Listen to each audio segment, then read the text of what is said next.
अच्छा। रमेश भाई शाह ये नमस्ते। जॉइंट चैनल है नमस्ते सर। हिंदू के साथ में। जय जिनेन्द्र।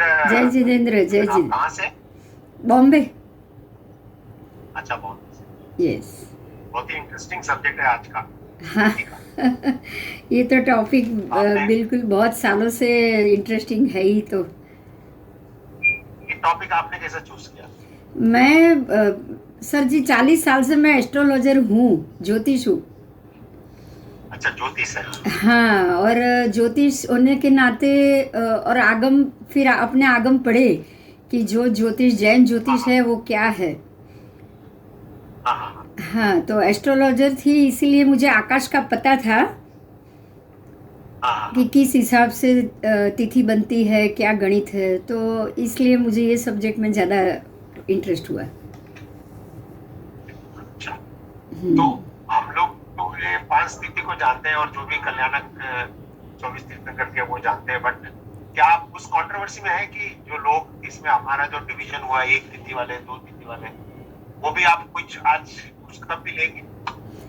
वो टॉपिक तो लेना ही है क्योंकि अभी जो वर्तमान में जितने भी कैलेंडर है, चाहे वो एक तिथि हो, दो तिथि हो, स्थानकवासी हो या दिगंबर संप्रदाय हो, एक भी पंचांग हमारे आगम के गणित से तो हो ही नहीं रहा। और ये कंट्रोवर्सी आने का रीज़न भी जब भी हमने नासा का जो डायरेक्ट पंचांग एडोप्ट किया उसके बाद ही हुआ है। तो ये रीज़न क्या है, क्यों है, इसका सॉल्यूशन क्या है, ये सारा टॉपिक आज मैं लूँगी। जिनको जो क्वेश्चन होगा मैं बोल दूंगी नील साहब को, सबको, कि जो जिनको कोई क्वेश्चन होगा बीच में आप लिख सकते हैं, फ्लैश आउट होगा तो मैं उस हिसाब से जवाब भी देती जाऊँगी। और केविन, तुम कर रहे हो क्या मॉडरेट? नहीं नहीं, मैं ही सर कर रहा हूँ। मेरा लैपटॉप स्विच ऑफ हो गया था। अच्छा मैं अच्छा आपको अच्छा। आप रिस्टार्ट कर। अच्छा, चेन्नई में है कि किधर, नील भाई? हाँ हाँ, चेन्नई में हूँ सर। मंडे को आया अच्छा, हूँ तो ये आपका। Q&A टाइप नहीं कर रहे क्या? लेक्चर सीरीज कर रहे हैं क्या? क्या सर? ये Q&A टाइप में नहीं कर रहे क्या? नहीं नहीं नहीं, Q&A टाइप नहीं कर रहे क्योंकि उनको पूरा कॉन्सेप्ट समझाना है और फिर हाँ हाँ लास्ट में हम लोग क्वेश्चन पूछेंगे। हाँ ये पूरा कैलकुलेशन का कॉन्सेप्ट उनको समझाना पड़ेगा, इसलिए। हाँ हाँ हाँ, बराबर। नहीं, अच्छा है, इंटरेस्टिंग सब्जेक्ट है, नया हाँ है। हाँ, ये थोड़ा इंटरेस्टिंग है। कभी भी काफी उनके फोन आया कि आपने अच्छा किया इनको बुलाया, आज कुछ नया जानने मिलेगा। और ये बहुत बड़ा एफर्ट्स ले रहे हैं, मीन्स जैन आगम के हिसाब से पूरा पंचांग रेडी कर रहे हैं। अगर आपको लगे कि कुछ क्वेश्चन आंसर्स अधूरे हैं तो कभी भी एक सेशन आप रख सकते हो ओनली क्वेश्चन आंसर्स का, कोई दिक्कत नहीं। जी जी बिंदु जी, हाँ जी। मैं इनको सालों से जानता हूँ ऐसे तो। अच्छा। हेलो। हाँ हाँ हाँ, मुंबई में रहते हैं। अभी बीच में एक मारा साहब के पास, मारा साहब को पढ़ा रहे थे वो, अच्छा तो तभी वापस मिलना हुआ था। तो मैंने बोला मैंने मिंदू मैन को कैसे याद नहीं किया। ये तो बहुत ही इंटरेस्टिंग विषय के ऊपर वर्क कर रहे हैं और फिर ऐसे कनेक्ट हुआ। फिर मैंने उनको इनवाइट किया। मैम, एक्चुअली मेरा एक प्रश्न है ये चालू होने के पहले कि आप किस तिथि को पालते हो? सर मैं तो 10 साल से जो मेरा बनाया हुआ पंचांग है मैं तो उसी को पालूंगी, आगम के ऊपर से जो बनाया है वो। अच्छा, तो वो एक तिथि और दो तिथि दोनों से अलग है? हाँ, सबसे अलग है सर। ये जो अपने आगम में जो गणित है वैसा तो आज कोई पंचांग हो ही नहीं रहा है, बन ही नहीं रहा है। नासा को भी ये चैलेंज है सर। जैसे जैसे आगे स्टडी में आएगा पता चल जाएगा आपको। तो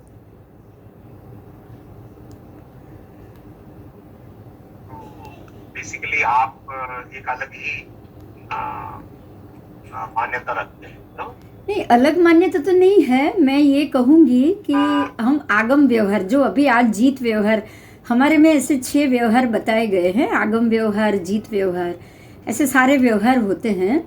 हम लोग अभी जो सिस्टम पे हैं वो सिस्टम एडोप्ट की हुई, अपनी तो नहीं है। और मैं आपको यहाँ तक कहूँगी कि आकाश तो सर एक ही होता है, ना जैन ना हिंदू, ये तो बात सही है ना। आकाश का जो गणित है, कैसे चंद्र, कैसे एकदम सूर्य, घूम रहे हैं, किस प्रकार से तिथि बन रही है, ये तो कॉमन गणित है, एक बात है समझने की बात। तो इसमें ना जैन पंचांग आएगा ना हिंदू पंचांग आएगा, आकाश का तो एक ही पंचांग, और वो एक पंचांग आप मानोगे नहीं सर, जो हमारा आगम का गणित लो और हिंदुओं का वेदांग ज्योतिष, मैंने इनके 18 पुराण और वेदांग भी पढ़े हैं, उसका भी अभ्यास किया है। हम लोगों का एक ही पंचांग है सर, उनके भी वही सिस्टम है जो हमारे आगम में सिस्टम, कोई फर्क नहीं है उसमें। तो आकाश तो एक ही बताएगा, गणित एक ही बताएगा, अगर हम साइंटिफिक वे से इसको ले तो। जो आज हम ले रहे हैं ना, वो मैं जैसे जैसे कैलकुलेशन आएगा पता चलेगा। इन लोगों ने क्या किया है, 27 नक्षत्र से व्यवहार ले लिया, जबकि नक्षत्र 28 है।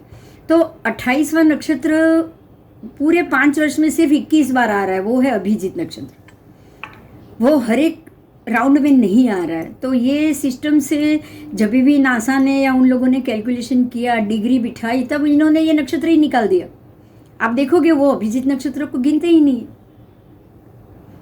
तो ये प्रॉब्लम है कैलकुलेशन से, और उससे हमारे जो स्पिरिचुअल मानने में, जैसे कि आज स्वाति नक्षत्र के दिन ही दिवाली आनी चाहिए, या चैत्र सुद तेरस के दिन उत्तरा फाल्गुनी आना ही चाहिए, वो नहीं आ रहा है, हर साल में वो नहीं आ रहा है। तो ये सारी जो प्रॉब्लम है उसको सॉल्व करने के लिए मैनुअल पंचांग बनाना था, मैंने बनाया। मैंने कम से कम 3000 साल का बनाया ताकि इसमें गलती ना हो। मैंने आने वाले 3000 साल का ये पंचांग बनाया, उसमें देखा कि सारी सिस्टम 480 साल बाद रिपीट हो रही है और कोई भी गलती मैनुअल से भी नहीं आ रही है। तो फिर इसको फॉलो करना शुरू कर लिया, और महात्मा को भी पढ़ाती हूँ, बताती हूँ, आगम के ऊपर से यहाँ तक पहुँचना है। 5 साल से मैंने। सर है? हाँ जी सर वेरी गुड। हाँ जी। सो बेसिकली सब महात्मा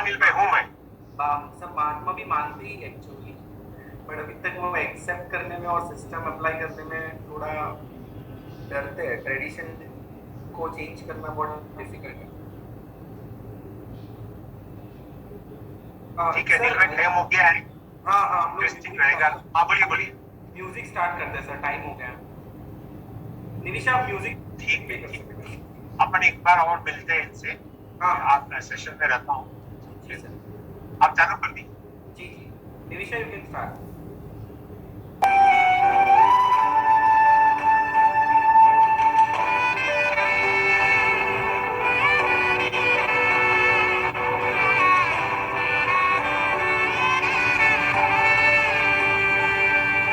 श्रावक के अणुव्रत समझे, जीवन को हम धन्य करें। श्रावक के अणुव्रत समझे, जीवन को हम धन्य करें। पाप तजे व्रत अपना कर,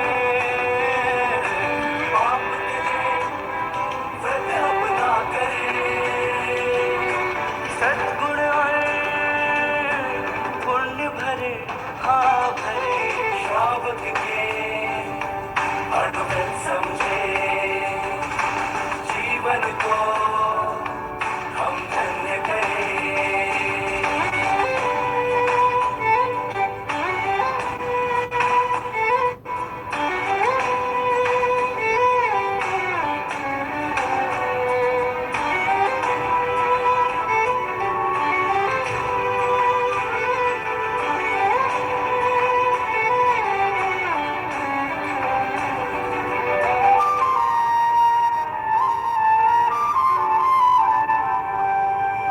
श्रावक की माता जीवों की जड़ा है, स्थावर जीवों पर हमें करनी करुणा है।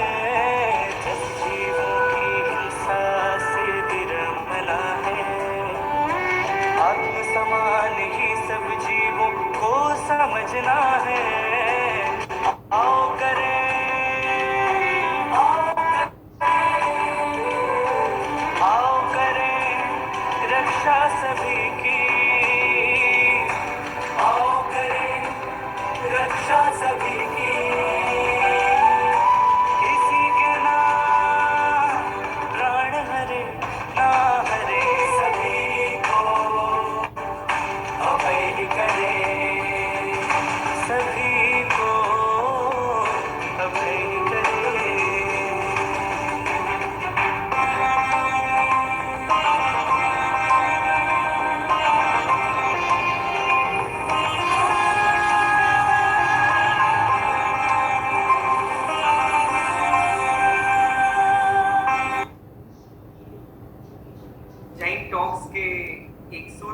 22वें सेशन के अंदर मैं नील आप सभी का स्वागत करता हूँ। आज जैन टॉक्स के इस प्लेटफॉर्म के ऊपर एक बहुत ही रोचक विषय के ऊपर बात होने वाली है। आप सब जानते हैं, अगर हमें किसी भी धार्मिक अनुष्ठान या त्योहार को मनाना है तो हम पंचांग का ही सहारा लेते हैं। ऑफिस की बैलेंस शीट भले ही 31 मार्च के आधार पर बनती हो, मगर ऑफिस की अगर वास्तु पूजा है या लक्ष्मी पूजा है तो पंचांग के अनुसार ही हमें तिथि देखने पड़ती है। मगर क्या हमने ये कभी सोचा है कि हमारा यह पंचांग कैसे आया? अन्य संप्रदायों के पंचांग और हमारे पंचांग से पंचांग अलग होते हैं या समान होते हैं? क्या हमारे पंचांग आगम अनुसार है? ये सारे प्रश्न हमारे मस्तिष्क में चलते रहते हैं और ऐसे अनेकों प्रश्न के उत्तर देने के लिए आज हमारे साथ मुंबई से डॉक्टर बिंदु शाह जुड़ी है, जो कि इस विषय के ऊपर विशेष रोशनी डालेंगे। सो मैं स्वागत करता हूँ बिंदु जी का जैन टॉक्स इस मंच के ऊपर। प्रणाम बिंदु जी। हाँ जी, नमस्ते, प्रणाम। जय जिनेंद्र। जय जिनेंद्र। आज के इस टॉक सेशन की शुरुआत करें उससे पहले मैं बिंदु जी का संक्षिप्त में परिचय देना चाहूँगा। डॉक्टर बिंदु जी अपनी फील्ड की एक जानी मानी हस्ती है।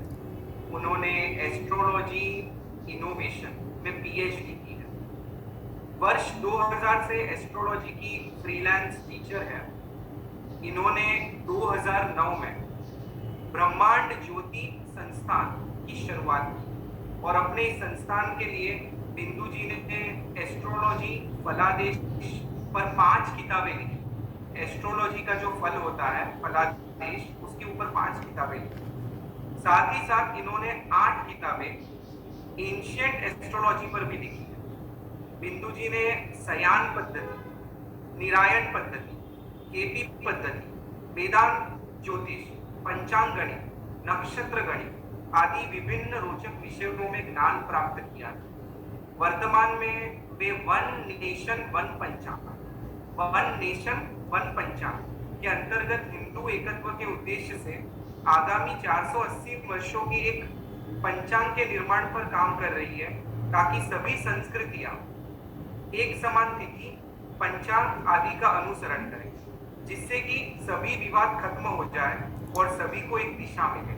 सो जैन टॉक्स के इस स्पेशल 143rd सेशन में मैं उनका पुनः स्वागत करता हूं और उनसे विनती करता हूं कि आपने वर्षों से इस फील्ड में जो मेहनत की है, पीएचडी की है, वो आज आपकी मेहनत हमारे सबके समक्ष रखें। और सभी श्रोताओं से भी कहना चाहूँगा कि अगर आपको कोई भी प्रश्न है तो आप चैट बॉक्स में टाइप कर सकते हैं या हमारे सेशन के एंड में। खास रिक्वेस्ट है कि अगर आपका क्वेश्चन, अगर जो टॉपिक चल रहा है उसी से रिलेटेड हो तो आप चैट बॉक्स में लिखते जाना। जैसे जैसे टॉपिक आगे चलता जाएगा मेरा ध्यान उस पर रहेगा ही रहेगा, और जो टॉपिक चल रहा हो उसी से रिलेटेड क्वेश्चन होगा तो मैं तुरंत उसी वक्त आपको उसका जवाब देती जाऊँगी, ठीक है? और उसके बाद में तो जब भी क्वेश्चन आंसर्स का समय देंगे तब तो आप क्वेश्चन आंसर्स मुझे आराम से कर सकते हो। अभी अभी मेरी रमेश जी से बात हुई, सर से बात हुई। आपने ये जो जैन टॉक, ये जो फाउंडेशन किया है और उसके ज़रिए आप हर एक व्यक्ति के घर घर तक ये सारा जैनिज़्म पहुंचा रहे हो, उसके लिए आप सच में धन्यवाद के पात्र हो। और नील, मैं जानती हूँ उसे, बहुत समय से जानती हूँ, बहुत बार मिले भी है, और ख़ास करके फ़ोन पे जो ये टॉकिंग एस्ट्रोलॉजी के लिए भी, उससे ज़्यादा जैनिज़्म के लिए नील से मेरी बहुत सारी बातें हुई थी पहले भी और अभी भी कभी कभी होती है। तो मुझे आप सब ने यहाँ बुलाया, उसके लिए मैं आप सबकी बहुत बहुत आभारी। ठीक है, अभी मैं शुरू करूँ? हाँ जी। बाकी कोई अन्य, अगर मेरे से नाम मुझे नहीं पता, अगर मैं कहीं भूल गई हो, तो जो भी ये जैन फाउंडेशन, जैन टॉक के लिए आप जो भी संभालते हैं या जो भी मुख्य व्यक्ति है, तो उन सबको भी मेरी तरफ से बहुत बहुत धन्यवाद। अब हम ये टॉपिक शुरू करेंगे। जो आज का जो हमारा टॉपिक है वो है तिथि गणित। तिथि गणित किस प्रकार से की जानी चाहिए, या क्या जो हम आज पंचांग जो इस्तेमाल कर रहे हैं क्या वो सही है? सबसे पहला ये क्वेश्चन है। और ये क्वेश्चन हम सबको इसीलिए होता है कि इतने सारे पंचांग अवेलेबल क्यों हैं।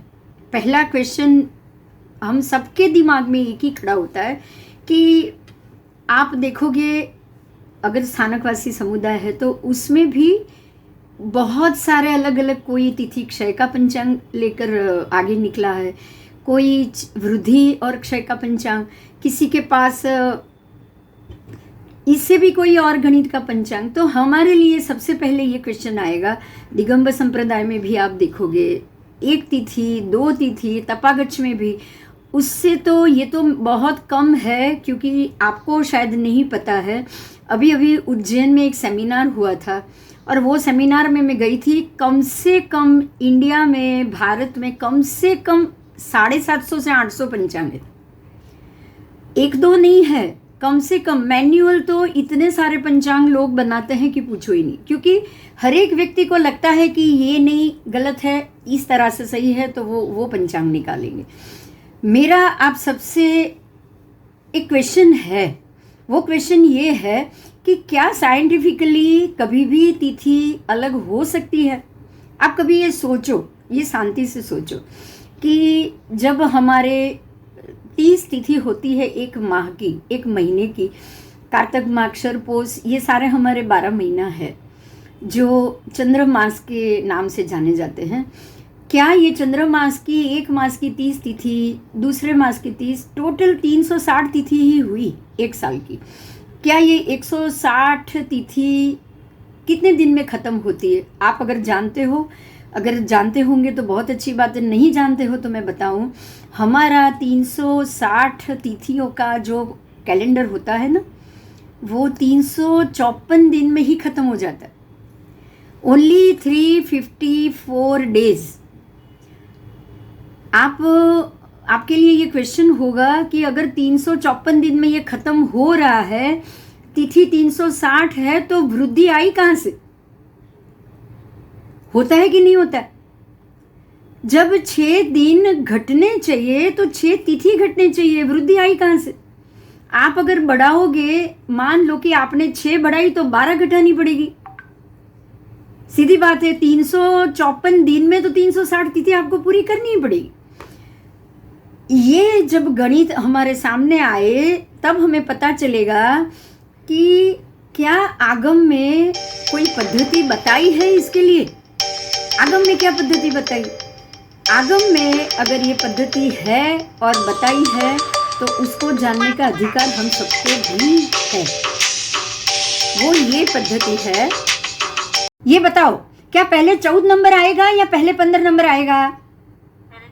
15 लग गया सुबह। आज सुबह सूर्योदय के वक्त उन्होंने पूनम मान ली कि सुबह पूनम है, तो 14 उसके बाद होगी या पहले होगी? ये तो कॉमन सेंस की बात है, ये बिल्कुल कॉमन सेंस की बात है। आप अगर किसी बच्चे को 12th में पास हो गया है, अब बोलो तू एसएससी के क्लास में बैठेगा, वो बोलेगा कि आप में बुद्धि नहीं है।